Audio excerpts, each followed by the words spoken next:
And we are live. Another Friday night, folks. Another episode of Your Pet Detective. This is episode number 5. As you see, we're getting better and better every time we do the show. I got a new background. Angel has a haircut. and, I got and, hooked.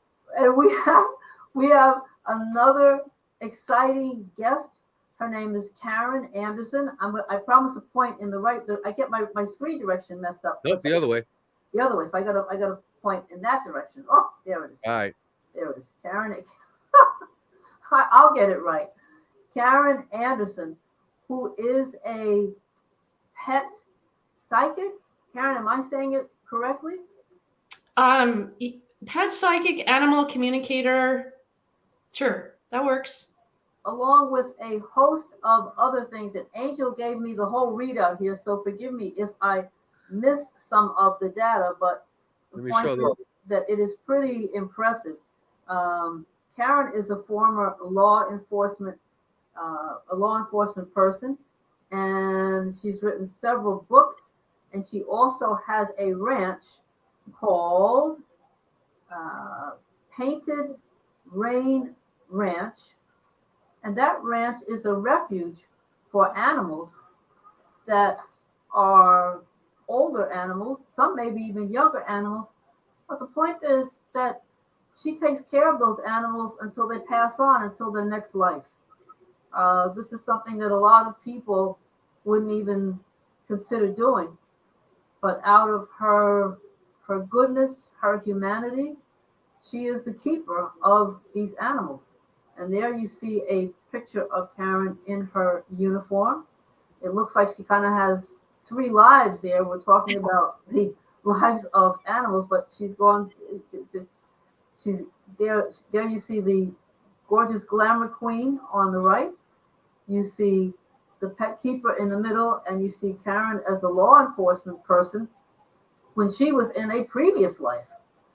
So, Karen, I've talked about you. Let's let you talk about you. So, what is your day like out there in Washington State? Well, I'm in Eastern Washington. My neighbors are Canada and Idaho, so I'm in the northeastern corner of the state. Usually, when you say Washington, everyone thinks about Seattle. I am as far away from Seattle as you can possibly get. And it's beautiful out here. There's rolling hills, it's agriculture, there's cows, there's deer, there's chickens, it's beautiful.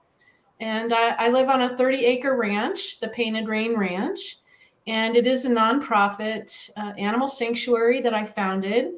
And my day consists of writing and taking care of the animals and managing all the stuff that goes with having a nonprofit and a business. A lot of people sitting here scratching their heads, at least I'm one of them, who think, dang, you had a career, a good career as a law enforcement officer, and the next thing you know, you're up and leave, and you're taking care of animals in your 30-acre backyard. Why? Well, I've been here now 21 years. I left law enforcement 21 years ago. And that's where everything really started to happen as far as psychic, strange phenomenon started to happen. And I think I needed my law enforcement career to help me heighten my senses and become more aware of my surroundings. And that's where I started hearing the animals talk to me. I thought I was absolutely crazy at first and didn't tell anyone what I was hearing and what was going on inside my head. But that's really where it all started. So I really have to give credit to law enforcement for putting me on this path. And it wasn't like NYPD, like Angel. I was in a mountain district. I was the only female officer. There were 8 of us. And I often worked at night, and I often worked alone. There were no backup cars. There was no, like you see on TV where 40 patrol cars pull up to a scene. It was just me. It was all me. And sometimes the nearest backup car was half an hour, 45 minutes, an hour away, depending on, if they were home asleep in bed or if they were on another call. And so it was very dangerous because you don't have that kind of support like you do on the bigger departments. Yeah. And, I basically really started to trust my instincts. We call it gut instincts, don't we, Angel? Yeah. Yeah. So I started to trust my instincts. It's actually intuition, but don't tell cops that because they'll go, oh no, that's a gut instinct. That's where it all started to happen. But tell us about your first case that you found out that. When did you find out that you had this talent? Well, I was practicing animal communication with my own pets. I had remembered, it's like I'm remembering, I had remembered that I could do this as a child. I used to have silly little conversations with my childhood dog and my cat, but nothing like what I would later do in life as a professional. But I had this remembering and I was feeling pulled to do this again. It's kind of hard to describe it, but I really felt compelled to get back into it. So I was a deputy sheriff in Bailey, Colorado. I was responding to a call. It was a rollover that we got called to. And when we ran the plates, it came back that the guy was not there. He fled the scene. When we ran the plates, it came back that he had a felony warrant, outstanding warrant. So he was considered armed and dangerous, and he was also DUI because you could smell, the fumes inside the vehicle. I was like, woo! So I was a rookie, new kid on the block, and so my sergeant put me on perimeter. He's like, Anderson, you go over there, stand perimeter. Don't, keep your eye here. We, all the guys, are going to go this way and chase the bad guy. So they left me there. It's pitch black at night in the summertime up in the middle of the Rocky Mountains of Colorado. And I'm in this field all by myself and there's no one around. And I could hear all the police activity down to my left. And I'm sitting there in my patrol car thinking, holy, what am I going to do if I find this guy? Right? I am literally straight out of the academy. So as I'm walking around my patrol car, I was nervous. So I was walking around my patrol car. I noticed there were some deer coming across the field that I was in. And the grass was really high. It was summertime. So they were kind of eating the grass. And I'm thinking to myself, nervously, where is this guy? Where is he? And as I thought that, I looked at the deer who we made eye contact, and I heard in my head, this is going to sound crazy. I don't care. I heard logs over by the logs. So I looked to my right, which is where the deer were looking, and I see this pile of timber, fallen trees. And it was, off in the distance a bit, but I could see it. And I thought, could he be over there?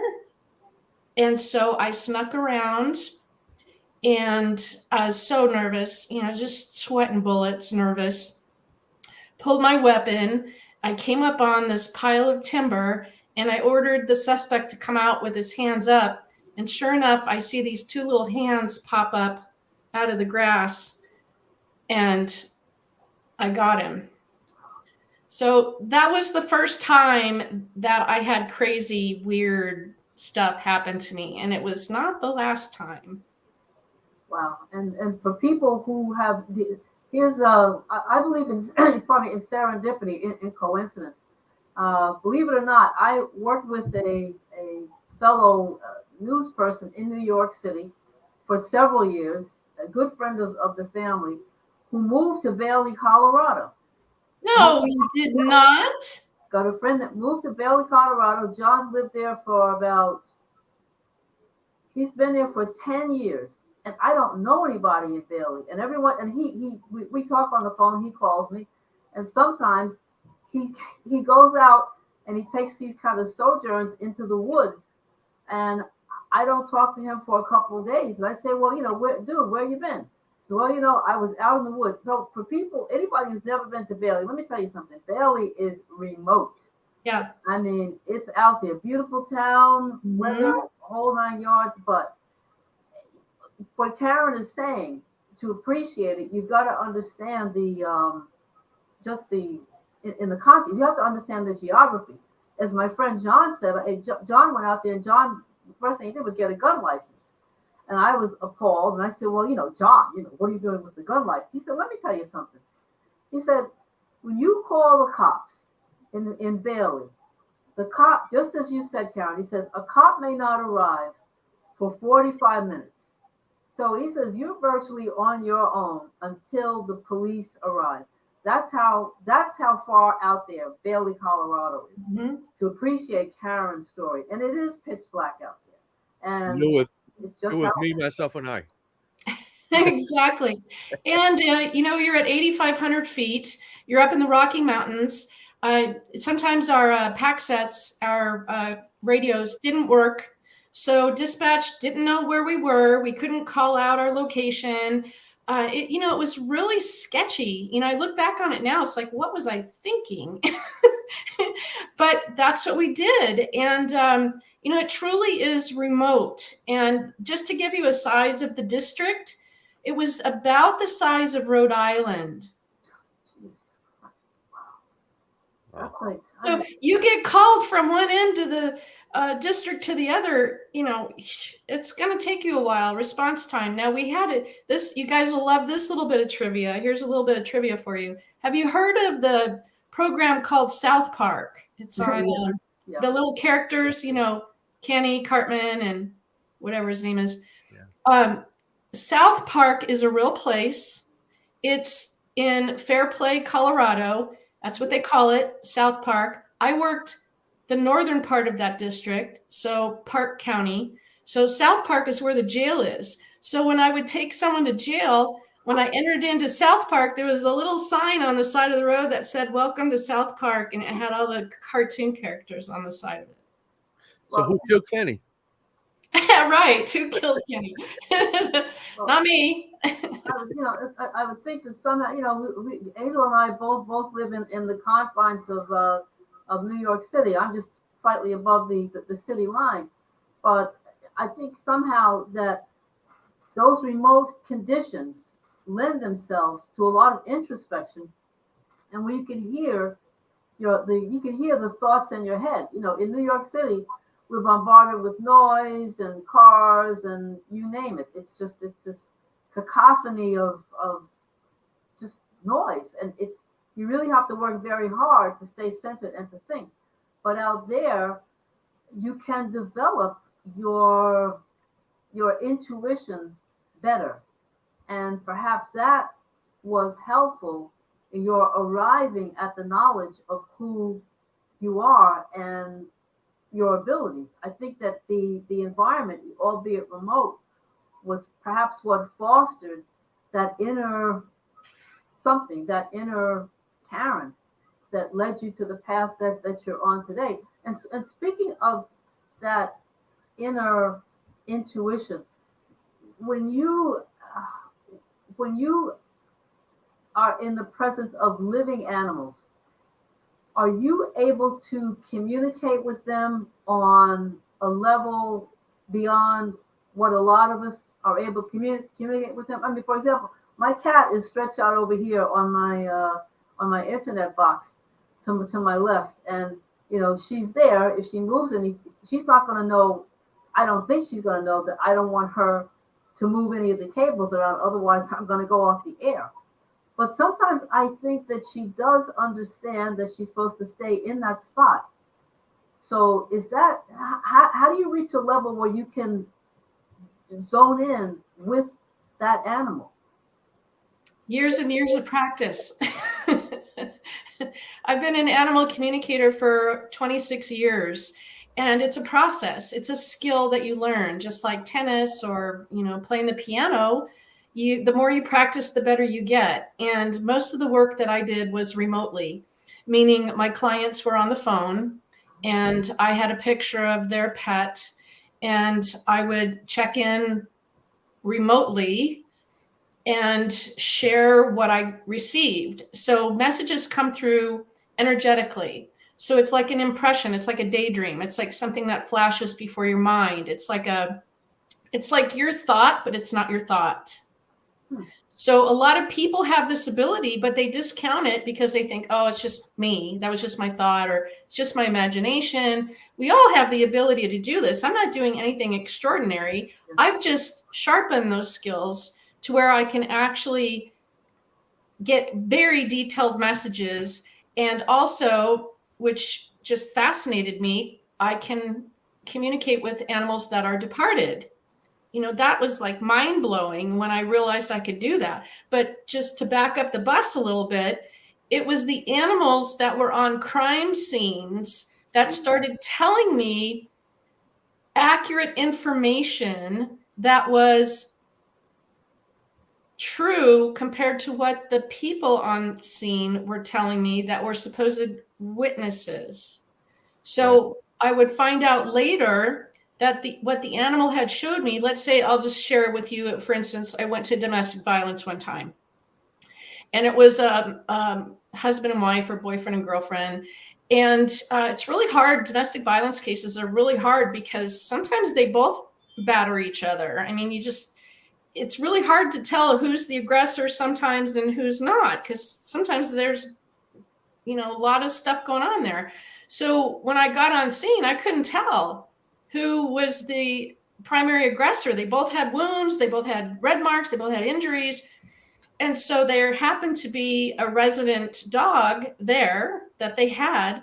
And I went off to the side and I'm filling out my report and collecting information. And I just tuned in with the dog to see if the dog could show me what happened before I got there. And the dog showed me that it was the woman that was the main aggressor. Now, usually when we think domestic violence, we think, it's the male subject. Not always the case. So it turned out that I later interviewed the 16-year-old daughter who was there and witnessed it, that it was the mom or the female that was the aggressor. So, the humans that were there were lying to me, but the dog was truthful. So I began to trust what the animals were telling me because it was accurate. And it was later proven that she had a history of domestic violence. So, that kind of stuff just blew my mind. I thought, man, if animals can tell me that, what else can they tell me? So I dove in. I was like, hook, line, and sinker. This is like the best thing ever. I want to find out more. So that's where my journey into animal communication began. Well, years ago, and it seems like a century ago, there was this guy who we all know, Angel remembers, David Berkowitz, son of Sam. Right. That was back in 1977. Yeah, the dog told him to kill. That was the thing. David Berkowitz lived up, but we're talking about getting communications from animals. Berkowitz lived in Yonkers, right near the Bronx border, and there was a guy a block away by the name of Sam Carr, who had a house in downtown Yonkers. Sam Carr had a black dog, and Berkowitz lived a block away. The dog used to bark a lot. Leave the dog out in the yard. Berkowitz claimed that it was Sam Carr's dog that told him to go out and kill. So Berkowitz went on this rampage over the entire summer, and he killed Angel. What was it? 7 people? What was the tally on that? He was killing people left and right. It was. Just I think it was in high school when it happened. Yeah, he was just killing. He was killing people at random. People would be in parks and all at night. People would be in parks, and he would roll up with a 44 and just shoot them. In a couple. Yeah, a couple. A couple. He killed. He shot. Stacy Moskowitz. Moskowitz is one of them. But the point I'm trying to make is that this was an instance where, here again, he claimed that it was the dog that was telling him what to do. Now, everybody thought that was pretty far-fetched. So, but then again, you wonder if in his twisted mind, was communicating with that dog and misinterpreting something that dog was telling him. I mean, we'll never know unless Berkowitz said Berkowitz is still alive. He's still in jail, but it makes you wonder. Well, with him, he was a schizophrenic, and he believed that what he wanted to do, he said the dog was telling him what to do, and it was a dog. It wasn't his dog. It was a dog in the alleyway. Yeah, it was Sam Carr's dog. The dog right down in the alley, and the dog is saying, kill, kill, kill, kill. You know what I mean? And Right. that's why he was doing it. So, but he was actually mentally ill. Yeah, he was mentally. You know, that he was a different thing.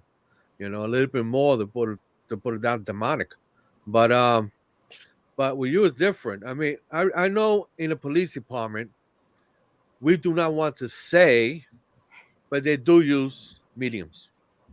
I know they don't talk about it, but you know, Angel, some information is better than no information. When you've got nothing, you really gotta look at all the avenues. And we had a very long cold case in Park County that was just recently solved because of forensic genealogy. They were able to trace him forensically through his family tree.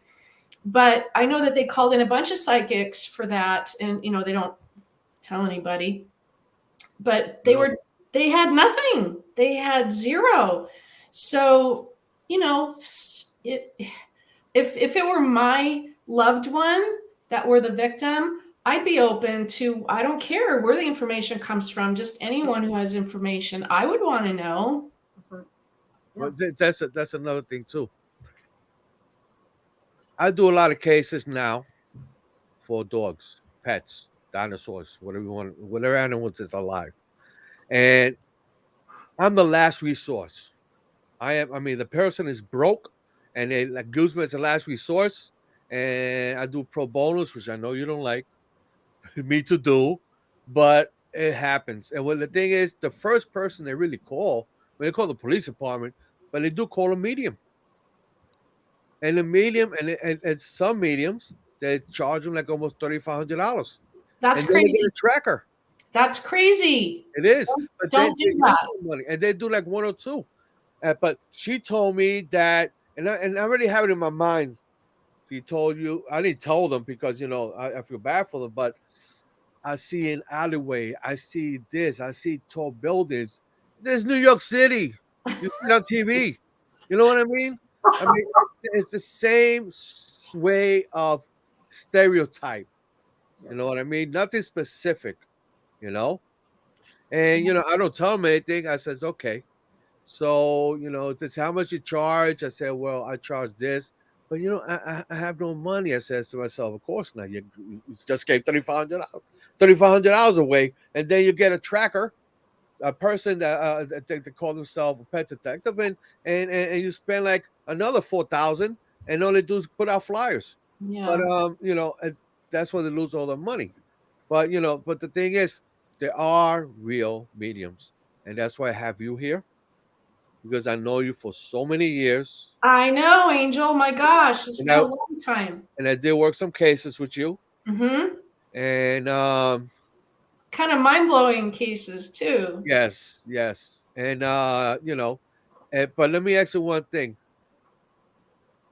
You don't have to say what state, but do officers call you on cases? I'm not doing cases right now, but yes. Back then. I know what you're doing now. We're talking about your past. Yes. Yes. I've worked, I've got one actually right down the road from me. It's still a cold case, and they're still calling me about it. And they actually found his body right where I told them he would be, but they don't have the suspects. So they keep calling me, and I keep telling them I'm not not doing those cases anymore. But I was so accurate about where the body was, they keep coming back to me. Oh, they did find the body. They did. Okay, good. Yep. Well, the body, I mean, if they find the body right there, it's like they have like 40% there, because you have a body, and now you could look for forensic, and you could look for more like a picture, and you have people in that area where the body's found to see who's in that. I mean, you got a lot more information than a code. I mean, it still could be codes, but you have a goal, something to go for. Right. And just for someone who's new to animal communication or the pet psychic or that whole thing, just to help you understand, when you connect with an animal, it's exactly the same as when you connect with a departed human. Mediumship is the same for animal as it is human. At least it is for me. So if I want to connect with a living pet, if I want to connect with a deceased pet, if I want to connect with a departed human, it's the same soup, different bowl. You just have to shift your focus on who you want to connect with. So for those who are new to this and you're wondering, well, what in the heck are you talking about? I thought you were a pet psychic. It's all the same. It's, in fact, during my pet sessions, when I was doing them, I started to have humans coming through, departed humans. And I was like, what the heck is going on here? Because I wasn't trying, but they were showing up and I could see them in my mind's eye. I could see them. I could hear them. They would talk to me, you know, of course, energetically. I have had some of them actually whisper in my ear, which is really crazy. And it's always my right ear sitting right here in my office. But the process is the same. So, you know, when I open up the space to connect energetically, a departed loved one, a family member can come through and deliver messages, human, while they're there with the pet. And often, which is really heartwarming, they're together on the other side.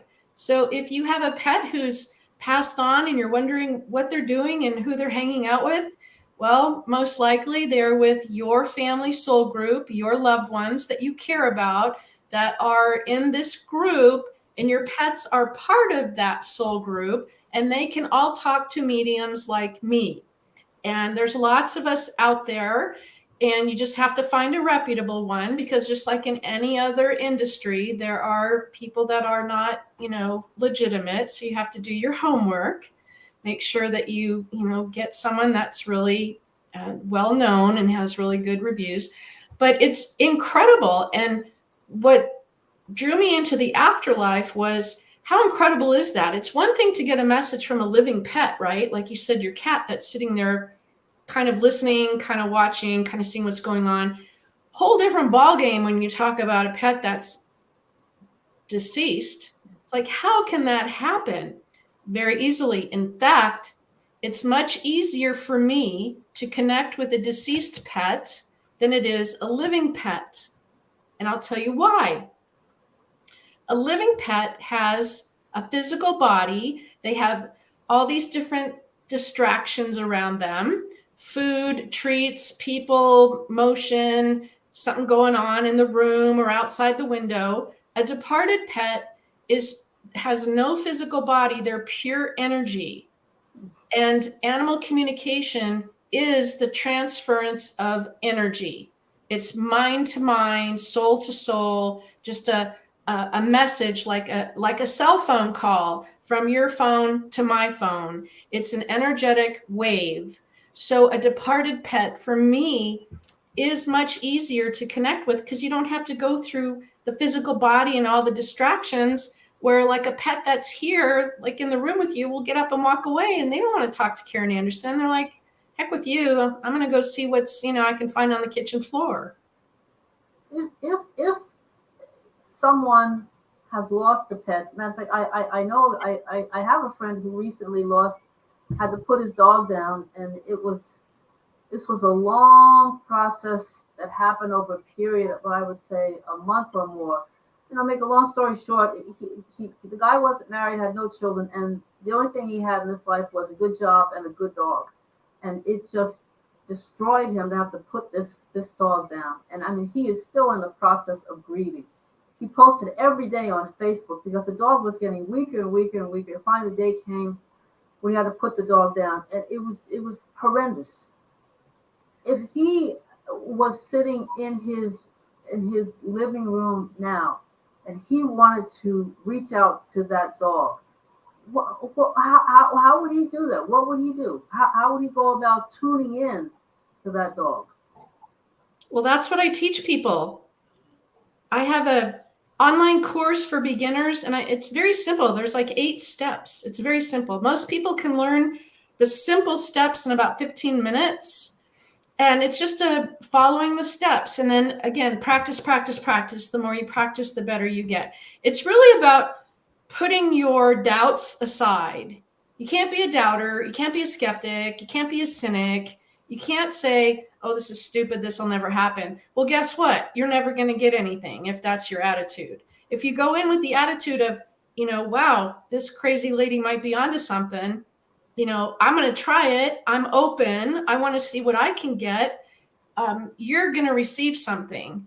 And it's just a matter of focus. It's a matter of clearing your mind and really trusting these impressions. It's so simple. It's shocking how quickly people can pick up on the actual steps and the things that they get, like the very first time they try. It just blows my mind. It's like, whoa, because I was really a slow learner. It took me a long time to get stuff. And I've got students in my online course that are just like blowing my mind. It's like, oh my gosh, it's very simple. So you have to admit what it is. You cannot try to deny it. That's what comes out to, right?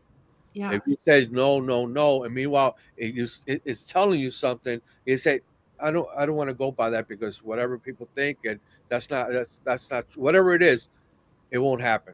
But if you open up to it, it will come in. Yeah. If you're a denier, if you don't believe it, it's not going to happen. I believe we all have the ability, but not everyone is open to it. So you have to really want it. You have to trust it. You have to have a good coach like me that can show you the simple steps, and then just practice. It's really all about practice. And the more you practice, the better you get. Every animal is different. Every animal has a message or something they want to share. They're usually very excited. They want to talk to you. They want to share something. They're shy or they're outgoing or they're, high energy or low energy, just like they were, in life if they're departed. And, it really is, when I started, there was unheard of. Now there's, hundreds of thousands of animal communicators all over the globe, and it's becoming more and more accepted, and people are more open to it, which is great. I love that. We need more animal communicators in the world. Just think what a better pet parent you would be if you knew what was going on in those fuzzy little heads. Oh yeah, I look at. I admit it. I talk to my cat all the time because cats have this tendency to stare, and sometimes I ask her. I said, why do you keep staring at me? Like she's really going to give me a response. But every once in a while, I think that she understands. She'll do something to try and indicate why she's staring. If it was the question of getting some attention, or maybe she needs some water. But I found it amusing in the beginning because I said, oh my God, I'm down here in the kitchen and I'm talking to my cat. But every once in a while, I look at her and I think, doggone it, she understands what I'm asking her. And she's going to show me at some point why she's looking at me. Well, basically, our mind, like when we have a thought, it's like a little movie screen. So our animals stare at us because what they're doing is they're kind of reviewing, if you will. Remember the drive-in movies we used to go to when we were kids? I don't know. Did you guys have those in New York City? Love it. Yeah, Absolutely love it. I've never lived in a big city, so forgive me. But the big screen up there, and you're mesmerized, right? You're looking at this huge picture screen. Well, that's what our thoughts can look like to our animals. So if you have a thought, let's say, here's a perfect example, because you said cat. I'm a cat lover. Let's say you got a vet appointment. Now, the appointment isn't for an hour or so, but you already start thinking in your mind, I got to get the cat carrier. So you're thinking in your mind, where's that cat carrier? Oh, it's in the basement. So you're picturing the cat carrier, you're picturing the basement, and you're thinking to yourself, man, that cat is not going to want to go in that cat carrier. So you start picturing that in your mind. Well, guess what? You're sending little energetic messages to your cat that they're going to get shoved in that cat carrier. So the cat takes off and disappears before before you even touch the carrier. Yep. How do they know? They know. It's the same thing. It's not even a theory anymore, but it's scientifically proven. It is. People say, you heard it growing up, that horses know when somebody is afraid, that horses sense fear. Now, for people who are not, for people who don't really believe in intuition, scientists have broken that down, and scientists say yes, because when you are with a horse and you're fearful, your body chemistry shifts. You'll start to sweat, and you will start to move your body in such a way that shows anxiety. And it's not that the horse interprets that as fear itself, but the horse smells the sweat, the horse senses your body movement, and the horse then interprets that as somebody who is not at ease with the horse. And we interpret that as, we give the simplistic form of the horse smells fear. Maybe on on a different level, a psychic level, that the horse senses that. But from a scientific level, the horse is taking its cues from our own bodies, and maybe that's what animals are doing also. Yeah, and absolutely. And if you have dogs, how many times have you said to yourself, I'm going to take the dog for a walk? You just said it to yourself, and you start thinking, okay, I got to get my tennis shoes on, and I'm going to take the dog to this route or this park. You start picturing it in your mind. You haven't said anything out loud. You haven't even moved, and your dog's already prancing around because they know that they're going for a walk. They're picking up on your thoughts. Animals are very good at this. Humans are clunky. Takes us a while to get it. But animals are very good at picking up on energetic messages. Yes, they read body language, and it's not body language. That's not what we're doing, because when I was doing sessions, I was on the phone. I didn't even see the person. I didn't even see the dog. It wasn't body language. But that's what's happening. There's this energy that goes out. They can intercept it. They've learned to tune us out about 99% of the time, unless it's something that really is particular or pertains to them. And when it pertains to them, then they pay attention. And that's literally all it is. There is a science behind it. And anyone who's lived with an animal knows they can read your mind. They know when you're happy. They know when you're sad. They know when you need extra love. Animals are sensitive creatures, and it's part of their survival instinct. So horses too. That's where theirs comes from. Ours also came from the dinosaur days. Speaking of dinosaurs, when we had to run away from T-Rex, our intuition would be like, I better not step out there out of the cave or that dinosaur's going to eat me. That's where our instincts came from and evolved. We don't have dinosaurs chasing us anymore, so our instincts became very dull. And so we're not as heightened in our awareness. All I do is sharpen the awareness of my students so that they can learn to tune in and listen or hear. You can hear things, you can see things, you can feel things. Those are all the different clairs. There's clairvoyance, clairaudience, clairsentience, claircognizance. There's all different ways that a message can come through, and that's what I teach. I remember once there was a dog on the projects on 10th Street. Not project, it was an apartment building. And this guy had a blue nose, beautiful. He called him Max. And the dog just flopped on the floor because the floor was cold. It was hot outside. We were inside the building. And everybody tells me, everybody, this dog is not going to move. The dog's going to stay there. He has to drag the dog.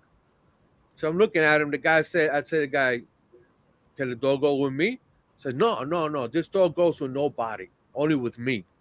But he won't get up. I'm looking at the dog, and I'm still talking and everything. And I come out, and I pat my leg and said, come on, let's go. And I walked. The dog got up and dragged the owner with me. Go. All I told was the dog, come on, let's go. And he got up and left with me.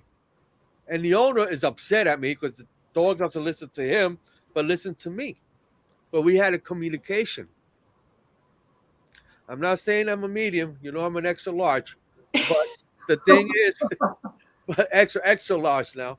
But the thing is, I had a communication with it. Yep. And I really believe the way I communicate with you without saying nothing, right? Because you could see my reaction, whatever. Like, okay, the same way with an animal. I remember I was doing a TV show, and this person had hordes of cats, a cat hoarder, like 250 cats. I'm not lying. They were coming out through the walls. And Oh, I'm there, yeah, through the walls, to the sofa. They're just popping out of nowhere. And I'm talking. They're interviewing me, and I'm talking. And then the camera guy, everybody like just still silent. And I'm talking and everything. And then see the camera go down. I said, "What's the matter?" He said, "Look at your legs. At least 10 cats around me. These are these are cats like you call like the stray cats. Because in Mhm. the house, the skittish, the stray, when in the house because there's so many of them. And they were standing right next to me, just laying there while I'm talking. They were probably like my mood, whatever it is, but they were there. And I've been lucky with animals. You have good energy, and animals are a good judge of character. yes. So, that's something that not everybody has, but yeah, you definitely have good energy, and that's what they pick up on. They can pick up on our facial features and or our smiles. If you've seen those YouTube things where they put on a mask or they go under a sheet or whatever and they don't know who it is and then they take the mask off and the animal's like, "Oh, it's my mom or my dad." Yeah. They're far smarter than we give them credit for. And I have learned so much from them, just about life and death and the afterlife and what happens and where they go and who they're with and how they're around us. They never leave you. They're always nearby. Some are more obvious than others, but they never like disappear or go up into the clouds or, they're always connected to you. My oldest client was 99 years old, and she asked me if I could connect with her childhood cat. I said, I have no idea, but I'll try. No problem. Came through absolutely clear, just like it was yesterday. I mean, it was incredible. So, time, distance doesn't matter. It is something that we will take with us when we someday leave our bodies. We will be able to experience our loved ones on the other side. All of our pets will be there waiting for us. They will be the first ones to greet us, and they never leave. They're always near, and you can encourage them to visit or send you a sign or let you know that they're near. You just need to be very specific. Don't go opening the door to all kinds of crazy stuff. You need to be very specific. And I teach my students how to do that safely and properly, because you don't want crazy stuff coming in, because there's, just like in the world, there's good and bad people. In the realm of energy, there's good and bad energies. So don't go inviting everything in. Yeah. And it's amazing when you give them an opportunity to let you know that they're with you. Some of them are like, boom, right there. I just lost one of mine, not on New Year's Day, and he has been so present. I've seen manifestations of him around the house. He's been so present where others are not as present. So don't feel like they don't love you if you don't see them, feel them, or sense them. They do love you. They just don't feel the need to make their presence known because they're with you all the time. And it takes a lot of energy to manifest or to move something or to make a sound or to let you know they're there. It takes a lot of energy, and they can serve that energy for other things. So don't feel like you're not loved. I promise you, they are there. Well, I remember when my Chris died. Remember Chris? Yes. My Bijan? I Yes. mean, I went to her. I went to Karen when my dog died.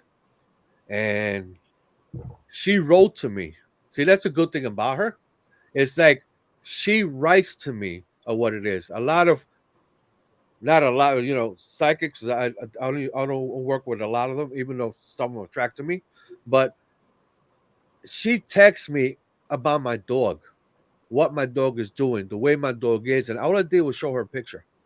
And she told me everything about my dog that I did not tell her. And I gave it to my daughters, and they freaked out. They say, "What? Chris does that. He does run around the house. He does that." She says he's doing it now. I believe her. You know what I mean? She says exactly the way it is without me telling her. And all she tells me is, give me a picture. You know? I don't want to know anything else, because when you tell me something, then that's all my mind goes to. That's all I can think about. So I need like a blank slate. Don't tell me anything. I want to get my impressions on my own. And some people don't work with a photo. I preferred to work with photos, but it's not necessary. And what I found over the years is that the photo was just a crutch. It was just another tool, if you will. And I could still call the animal's energy to me without the photo, but I realized I was a lazy pet psychic. And being lazy, I didn't want to work any harder than I had to. So having the picture was an easier way, a faster way for me to connect. It was like having that pet's phone number. I could just, dial in their energy really fast.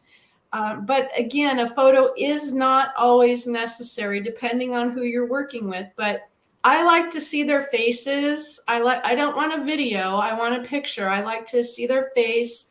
And it just, for me, it's like a welcoming feeling I get from them. And I can literally just tap into what's going on with them. I can feel their feelings. I can feel how much they love you. I can see through their eyes. So, it's truly magical. What about this concept still is keep playing in my head. Do you remember the animal team, the animal act team of Siegfried and Roy? They were famous. They were out in LA. I don't know if you remember them, Angel. And Karen, you're nodding in the affirmative. Well, these were two guys. They had an act I believe out in Las Vegas going for years, where they were lion tamers. And, there's a whole argument about using these animals for entertainment purposes. But on the surface, they seem to treat them quite well. And one of them, I believe it was Roy, who had a relationship with a tiger cub that grew into this huge, magnificent tiger, was in a show some years ago, and for That's some a reason, tiger lion, right? it was a tiger. The This tiger tiger, mixed with a lion. it was huge. It must have been. It was good. I mean, stretched out. It Yeah, was it's a a good tiger lion. 7 feet. Anyway, he had tried to get the tiger out of the cage, and that tiger went for him, and the rest is history. That tiger turned on him just like that, and the tiger started to drag him. And Roy was airlifted to the hospital. He spent months and months in recovery. They didn't even think he was going to make it. And I believe they kept the tiger. I'm not sure, but it was either Roy or the tiger passed. I mean, I should have had my facts before I even mentioned it. But the point I'm trying to make is that with that tiger being in the afterlife, presumably at this point, what would be the relationship with that tiger? Is there a way to resolve what happened between the tiger and the owner? Because the tiger did a bad thing. Well, in the animal kingdom, they don't reason, and they don't have rules, and they don't have guidelines.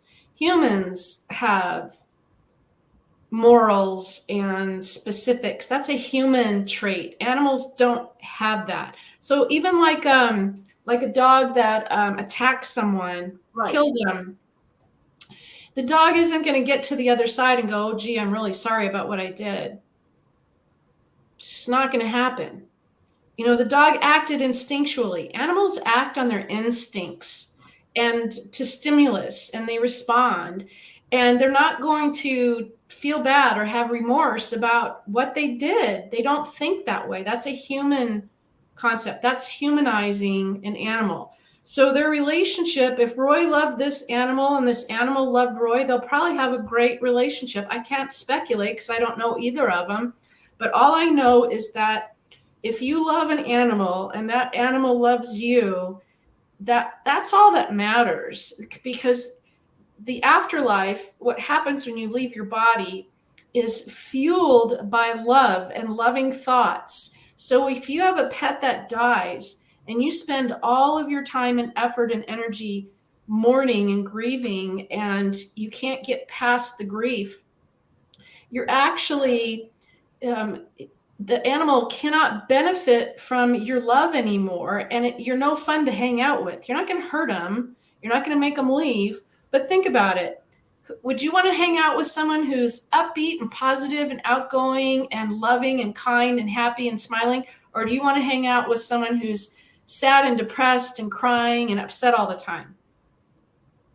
Yeah. So your pets are not going to disown you if you're grieving. That you need to grieve. You must grieve. Please grieve. Honor your grief. But your animals want you to heal as soon as you are able to. They want, because, and this is a little bit, this is what I learned, they benefit when we show love. So if you get another pet, or if you love someone in your human family, if you show love, if you express love and you live in a happy state of mind, your departed loved ones benefit from that. It's like spiritual fuel. It's like topping off their tank with spiritual fuel.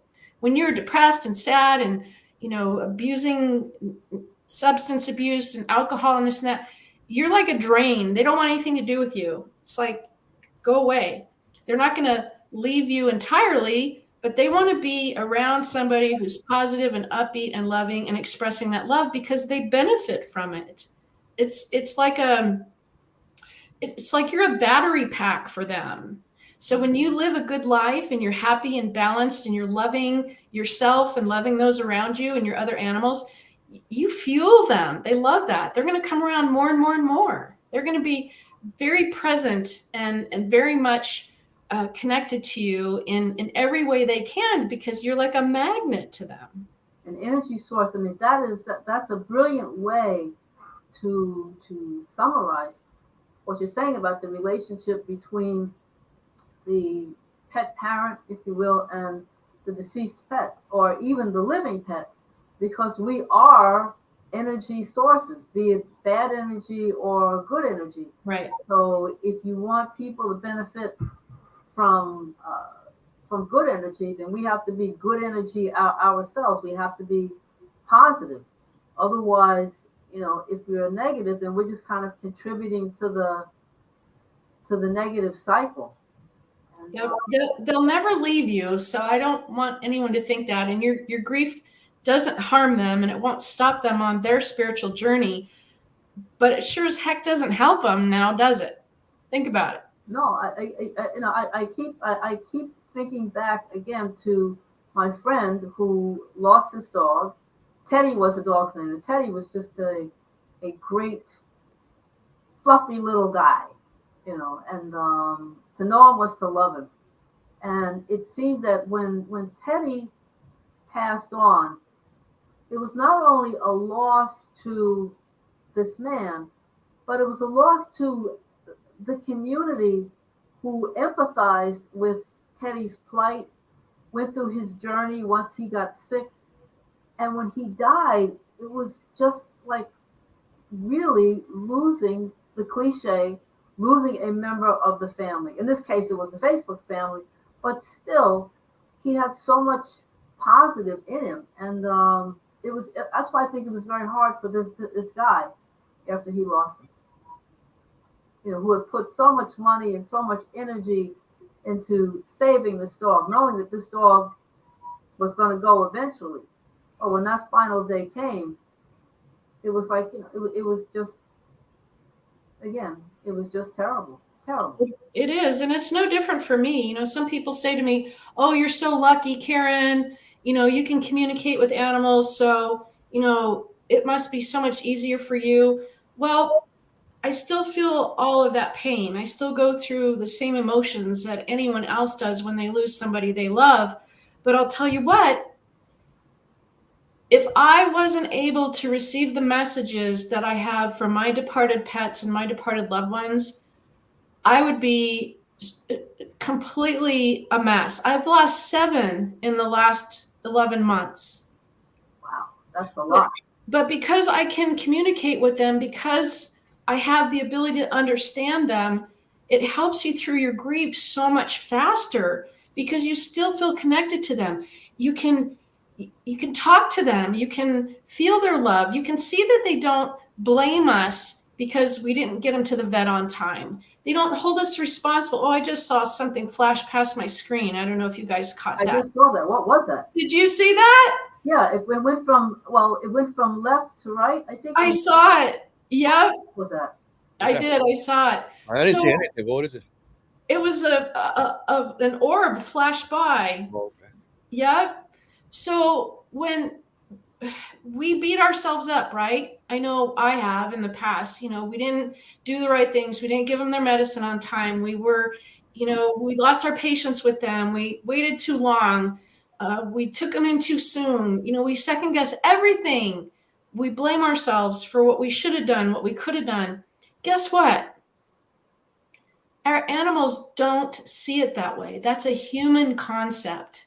So while you're beating yourself up, your animal is on the other side going, why are they so sad?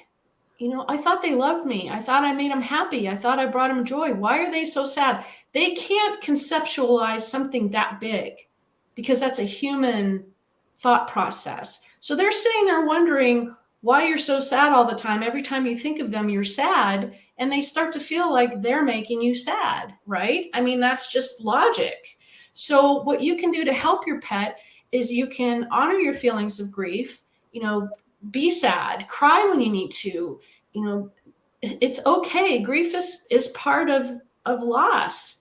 But the way that you can help your pet is you can start telling them how much you love them. Call them by their nickname. They love it when you say their nicknames. That's like their favorite thing of all because it's made with love. A nickname comes from a loving place, and that's just more spiritual fuel for them. And also when you honor their birthdays, when you honor something funny they did, when you talk about them, your favorite memories, these are all things that literally give your departed pet spiritual fuel. It's like their birthday. They get so excited. They're like, oh my gosh, they're talking about me. And they come closer to you. They want to be by you because they're feeling that joy and that love and that happiness from you. So of course they naturally want to be by you. So truly, when you're beating yourself up, and I'm guilty, I've done it, when you're holding on to guilt, when you are stuck in the dark place after a loss, they don't hold you responsible for anything, no matter how bad. Okay, I have a great story for you. I had a client one time. She had this stray cat that showed up and he adopted her and she adopted him, and they loved each other, but he was mainly an outdoor cat. Well, she was on her way to work one day, so she was running late. She was backing out of the garage, and this is gonna go. I know where this is gonna go. She hit the cat, right? Total accident, hit the cat. She was running late. She was trying to rush, hit the cat. Well, the cat survived that, but it didn't make it because of complications from that. So it lasted a little bit longer. It lived a little bit longer. So when we had our communication session, remember, I'm on the phone with her. So all I have is the cat's picture and the cat's name. That's it. We're on the phone. She was just devastated that she felt that she was responsible for the death of this cat, and she was never going to forgive herself. And she couldn't get up in the morning. She couldn't, process her feelings. She was just stuck in her grief, like horribly stuck in her grief. And she called me in desperation. And so I'm sharing the messages with this cat, and the cat all of a sudden starts sharing with me the love that he has for his mom. I call you moms and dads. Cat started sharing all the love and saying she was wonderful. She did this, she did that. Started telling me all these things. This client didn't want to hear it. She's like, no, I killed him. It was me. I ran him over. All of a sudden, the cat tells me that there was a leg amputation. It's kind of a gross thing. I know, I'm sorry for our sensitive viewers, but the cat tells me that a leg was amputated. So I don't want to say anything because I don't want to, cause her more pain. But the cat kept saying it, like, tell her, tell her, tell her. The cat's like pushing me because I wasn't going to say anything. I don't want to cause her any more pain, right? So finally, I have a three times rule. If I hear the message 3 times, I have to say it. So the cat said it 3 times. So I was like, okay, I'm going to have to say it. So I said to her, I'm very sorry. I know this is a very sensitive topic, but did your cat have to have its leg amputated from when you ran over it? And she got really quiet on the other end of the phone. And then she started crying, sobbing. And I thought, oh, I really did it this time. I really screwed up. And when she finally gained her composure, she was beyond like uncontrollable crying. She says, Karen, I can't believe you said that. And I'm thinking, I know, how could I say that? How could I? That's horrible of me. Why did I say that? Why did I say that? She said, after my cat passed away, I was in a horrible car accident and I had to have my leg amputated. And I asked him to come and help me heal and be by my side to help me get through this. Wow. Oh, there you have it. There you have it. I mean, that's a heck of a way to, it's a heck of a way to end the show because we've come up to the end of our hour. But Karen, you are going to be a guest again because you are compelling and heartwarming at the same time. I mean, it's amazing that I never met you, and here's the coincidence that you happen to come from a small town in Colorado, that my friend has lived in for over 10 years, that I don't know anybody else that lives in. So it's a shout out to Bailey, Colorado. That's crazy. I'm going to let this guy, I got my screen direction, I'm going to let this guy over here have the last word. Yes. Well, what I want to say is thank you for coming. She's my partner, just to let you know. Carrie's my partner for a long time. And we worked a lot of cases, which will be in another show. But I also want to say is please donate to the Painted Rain Ranch. Go to paintedrainranch.org. She does wonderful things for these pets. They stay with her until they pass on. And they stay still with her right life. Okay? right. So this is awesome. Thank you so much, Angel. And Thank go you. to the app. She has an app to help you with the Pet Loss. So my free app you can download is called Pet Loss, Hope, and Healing. And there's a web version too. But if you go to my website, which is KarenAnderson.net, you can get all this information, free resources. It's not a grief website. I'm not about grief. I'm about healing. It's all about healing because that's what our pets want us to do. They want us to heal. They want us to live your life fully. So KarenAnderson.net. I have 2 books out, The Amazing Afterlife of Animals and Here All Creatures. And they're both bestsellers. So check those books out. Yes, thank you, Angel. And I have the online beginners course. If you're interested and you want to start your animal communication journey, guess what? You work directly with me. I give you personal feedback. It's crazy. It's not an automated thing. You don't just watch a video and do it on your own. I give you personal feedback. So thank you so much for having me on the show. And with that, folks, wherever you are in the world, good night, good morning, and goodbye. We'll see you next week for more good stuff. Send out good vibes. bye. Bye-bye.